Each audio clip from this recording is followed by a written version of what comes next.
Update. My fiancé invited his ex-situationship to our wedding behind my back. Original post. I, 23 female, am getting married in January and just found out that my fiancé Mark, 25 male, invited his old situationship to our wedding without consulting me. For context, Mark and I met on a dating app 2 years ago, shortly after he had broken up with someone. To be honest, it's quite confusing what he and Tracy, 22 female, had. They met through a mutual friend and developed feelings for each other. Mark told me they never officially dated or slept together, but it was more than just friendship. To this day, he still keeps her love letters and gifts, and sometimes talks about her. After their breakup, they try to stay in contact as friends, but Tracy ghosted him once she found out we had started dating. From what I've seen on her social media, she's currently in a relationship, so I'm not worried about her trying to get back with my fiancé. They haven't been in contact for 2 years, but he still has her phone number and email. I discovered that Mark had invited her to our wedding when I double-checked our guest list and found her name. While I know Tracy isn't a threat to our relationship, the fact that Mark invited her without telling me makes me feel uneasy about the wedding. He insists he doesn't have any feelings for her, yet he went out of his way to send her an invitation. Maybe I'm just being insecure, but I'm starting to worry that he might not be completely over her. I don't want to lose him. Now for the top advice before reading the updates. He's probably not over her, especially since they were never a thing. For him, she might be the one that got away. If I were Opie, I would have a very serious talk with him. I don't get why he is never over her, especially if they were never a thing. From what Mark told me, he was the one who didn't want a relationship, since Tracy just started life. Tell him you don't want her there and that's final, and he better rescind it, or you'll have to rethink the marriage. Because starting a married life by going behind your back is a no-no. To be honest, you need to not stubbornly hold on to someone you can't trust.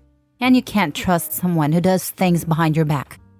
Her going to the wedding doesn't make me uncomfortable since I know she won't do anything.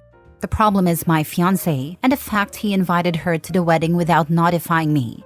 If Mark wanted her there, fine. But I just hate the fact he didn't told me beforehand, and it's making me think he lied about getting over her. Opie, doesn't it make you wonder if he's really over her? He keeps her love letters and the gifts, and he talks about her all the time. I think there's feelings that are still lingering. You better have a serious talk with him. He doesn't talk about her all the time, in some comments from time to time. I believe that is not right to erase her since Tracy was part of his story. But I did get the ick in the beginning when I saw her letters and gifts. First update. After reading the comments and talking with some friends, I finally accepted that Mark never really got over Tracy. At first, I was in denial, but I decided to meet with Tom, 24 male, Mark's best friend for years, to understand what really happened between them. Tom told me that Tracy and Mark met through mutual friends when she had just started university at 17, while Mark was already close to graduating. They stayed friends for 2 years, and during that time, romantic feelings began to develop. Mark was already working, and since Tracy was still in college, he wanted to wait until after her graduation to officially date her. Even though they weren't officially a couple, they exchanged love letters, gave each other gifts, and spent almost every holiday together. According to Tom, everyone in their friend group thought they would eventually get married because they were so sweet together, so their breakup came as a shock. Tracy was the one who ended things because their religious values didn't align. She wanted to save herself for marriage. They decided it would be better to go their separate ways, with the possibility of trying again in the future. After Mark and I started dating, Tracy realized there was no point in waiting for him any longer, so she began seeing other people and blocked him on everything except email, wanting a fresh start. It became clear to me that Mark was still holding on to hope that Tracy would come back to him someday because of their previous talks about trying again after a few years. This realization hurt so much because I truly loved him. I haven't confronted him yet because I'm still shaken up, and I'm not sure if this marriage will happen. I will update again once I calm down and talk to him. Why have you not asked him why she was added to the invite list yet? There could be a reasonable explanation. I don't want to break down in front of him while asking. I need to cool off first. But you talked to his best friend? Tom is going to give him a heads up. I wanted to know the nature of their relationship first. Well, I think a positive is that Tom's version lines up with Mark's. I think you should ask Mark about it before Tom has an opportunity to give him a heads up and for him to make up some reason for the invite. Second update. It's been a while since my last update, and I'm here to announce that the wedding has been called off. My parents are taking care of canceling everything for me, and honestly, it feels like I'm a child again, with mom and dad solving my problems. After talking with Tom, I confronted Mark and laid everything out for him. At first, he was dismissive, almost as if he was trying to escape from the situation. Eventually, he admitted that he never loved anyone like he loved Tracy, because according to him, their relationship was pure and innocent. He said she reminded him that life isn't just about physical desire, and during his darkest times, she was like a ray of sunlight. Hearing the man I love confess how much he loved another woman was beyond hurtful. As he spoke, I broke down, bawling my eyes out. He had the audacity to tell me that he loves me, but it's a different kind of love. When I asked why he invited her to our wedding, he had no response. Why did he have to jeopardize our future for a past relationship? It hurt so much. Mark then admitted that he knew Tracy hadn't blocked him on email because he was the one who helped her get her first job, and there were professional reasons for keeping in touch. That's how he managed to send our wedding invitation, but he claimed he meant no harm. When I pressed him on this, he said he wanted Tracy to see us together and realize what she lost because he was hurt that she was pregnant and not married. The moment he mentioned her pregnancy, an alarm went off in my head. How did you know she was pregnant? I asked. You said she blocked you everywhere. I could see the panic in his eyes as he started to stutter. I demanded to see his phone and found more than 5 accounts he used to stalk Tracy. I felt sick to my stomach, and the urge to vomit was overwhelming. Ultimately, I decided to call off the engagement because I realized he was a creep. Mark threw himself on the floor, begging for forgiveness, saying that he loved me just in a different way compared to Tracy, and was hurt that she had moved on and given herself to another man, despite his countless pleas for intimacy. His sense of entitlement to her body and virginity made me feel even more disgusted. I left without even packing a bag. Everything was too much. I can't believe I spent 2 years loving a stalker, a man-child. I also reached out to Tracy and told her everything, including details about Mark's fake account. I don't know if she's seen my messages yet, but I hope she does. The jealousy I once felt for her has now turned into pity. No woman should have to go through what Mark did. Mark keeps asking to meet up and doesn't want to break up, but I'm just so exhausted. I hope you can heal from this, and you are truly lucky to have found out before the wedding.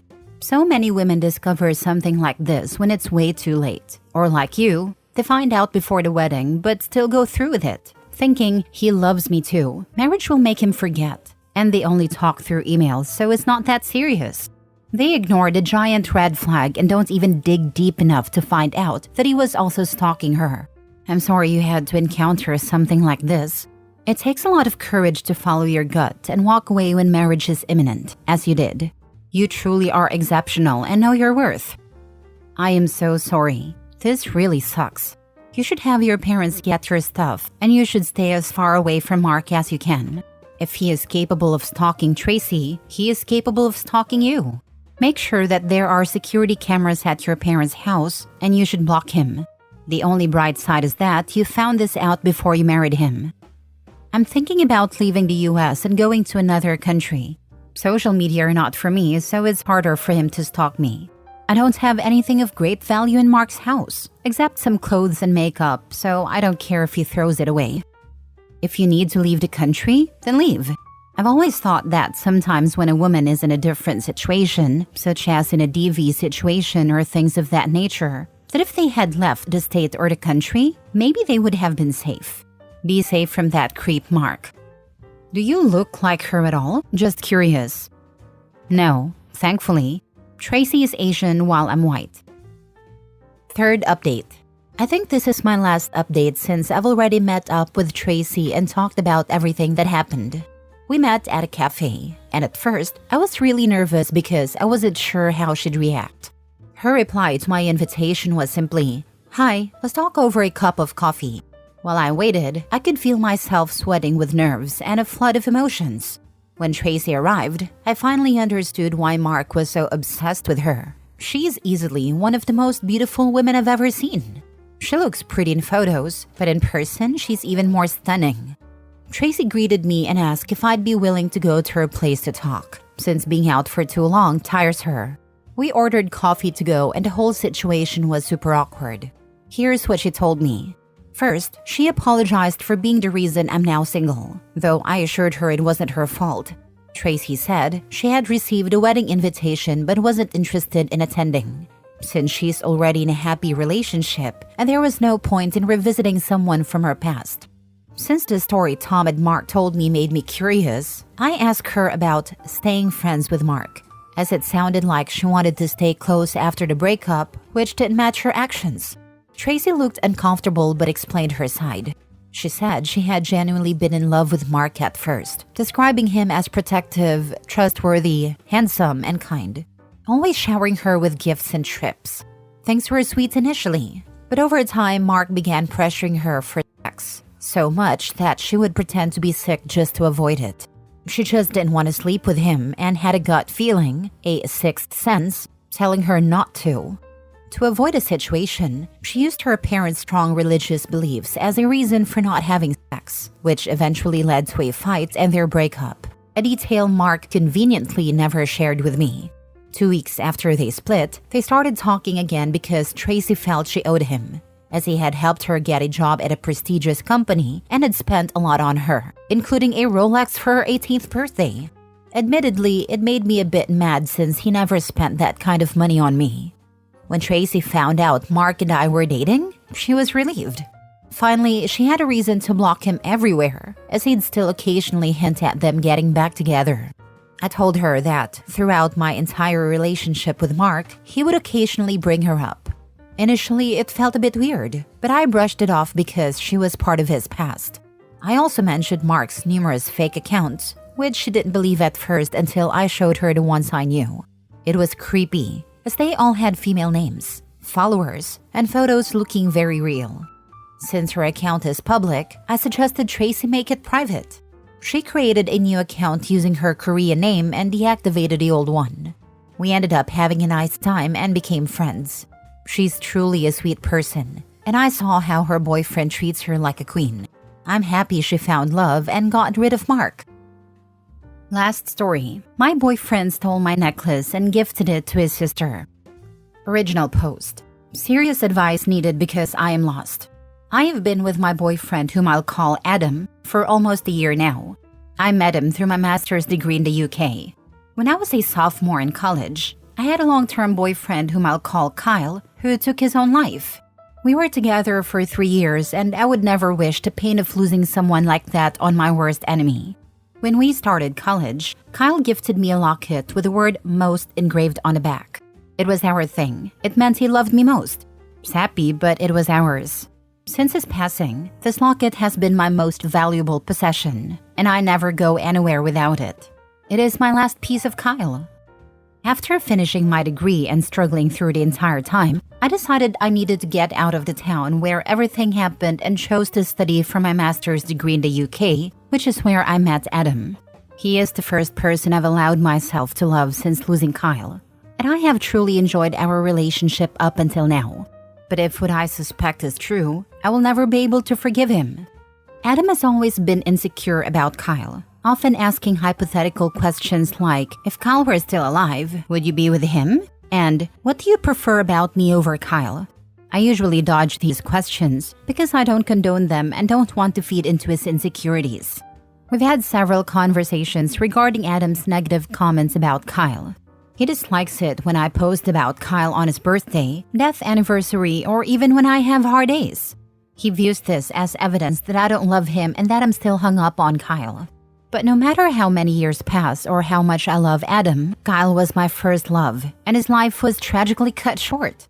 He was also my best friend, and I will mourn his life forever even if I have moved on romantically. Adam knows how much the necklace from Kyle means to me, and how devastated I've been for the last 2 weeks, frantically searching our apartment for it. One day, I took a shower and set the necklace in its usual spot. When I came out, it was gone. Adam swears he has no idea where it went and claims it must have fallen somewhere and gotten lost. I've been beside myself, spending nights in tears over losing it. Adam has a sister, whom I'll call Jane, who recently celebrated her 21st birthday. I'm in her private Snapchat story where she posted a picture of the beautiful locket that her big brother got her for a special day. It was the same locket. I know it because it has the same engraving on the back. I don't know how Adam explained that to Jane, but he must have come up with something. Jane and I are not particularly close, so this isn't something I feel I can casually confront her about. I also feel silly bringing it up to Adam in case I'm wrong, and I'm just going insane, looking for excuses because I was careless and lost it.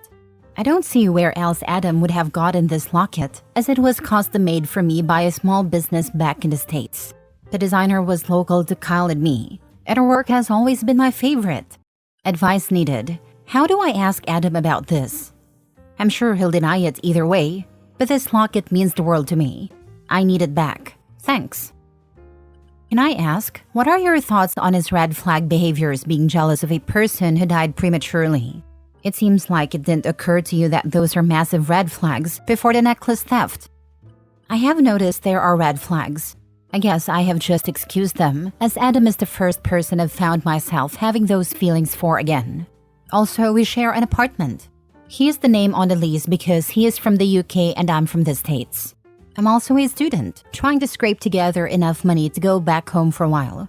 I know it's a stupid reason to stay in a disrespectful relationship, but this is a foreign country and I'm mostly alone here.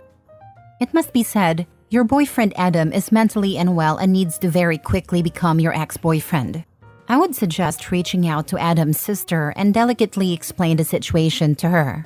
If she's even remotely a good person, she will understand and hopefully return the locket. Do you have pictures of the locket? Or pictures of you wearing it? Are the pictures time-stamped? Gather all the evidence you can to prove that the locket is, in fact, yours. Important detail. Do not tell Adam that you are in communication with his sister. Once you get the locket back, cut ties with this man and get him out of your life. Kyle was obviously important to you, and you don't need to justify your grief to anyone. I speak from personal experience. I only have one personal item from my parents' passing, and if my partner stole it from me, that would be the fastest way to become an ex and be completely ejected from my life. I don't intend to stay with my boyfriend. I just need to figure out a way to make sure I get the necklace back. Now for the update. It's been almost 3 weeks since my original post, and I hadn't planned to update, but I've seen a few comments asking for one. A day or two after the initial post, I confronted Adam about the locket. He denied knowing what I was talking about and accused me of being cold for suggesting he took it. When I asked for receipts or any proof that the locket he gave his sister wasn't mine, he got angry and stormed out of our apartment. Later that night, he returned and tried to gaslight me, claiming I was creating a problem out of nothing and insisting that the necklace he gave his sister didn't have any engraving. However, while he was away, I contacted his mom and told her I had misplaced my locket. I asked if it could have accidentally been taken home by Adam when he was visiting. She got back to me quickly, saying she found my necklace in Jane's gift pile, stashed in a corner. She promised to keep it in her room until she could return it to me, explaining that either she or Jane must have mistakenly put it there. Once I had confirmation from Adam's mom that she had my locket, I booked the cheapest flight home and arranged for her to give me a lift to the airport where she could return the necklace. The fact that I had enough doubt was a sign that this relationship was going nowhere. I just wanted my necklace back. I stayed with Adam until my flight, which was about a week ago. I let him and his mom drive me to the airport. Before leaving, I left a note for Adam, explaining that I was breaking up with him and that my friends would be by to collect my things. I took a leave of absence from university while I figure out where to stay when I get back to the UK, and contacted my landlord about taking my name off the lease. When Adam's mom gave me back my necklace at the airport, his reaction was priceless. He looked like a deer caught in headlights. He was furious, but couldn't show it in front of his mom. Jane hasn't even questioned the missing necklace, and it's been around 2 weeks now. She is rather spoiled, so I doubt she'll ever notice. I'm happy to report that I'm safe and back home, with the necklace from Kyle. I just got back from visiting his grave and telling him the entire story, even laughing about it. The whole experience reminded me that I need to hold higher standards for myself in relationships. Thank you all for your love and support.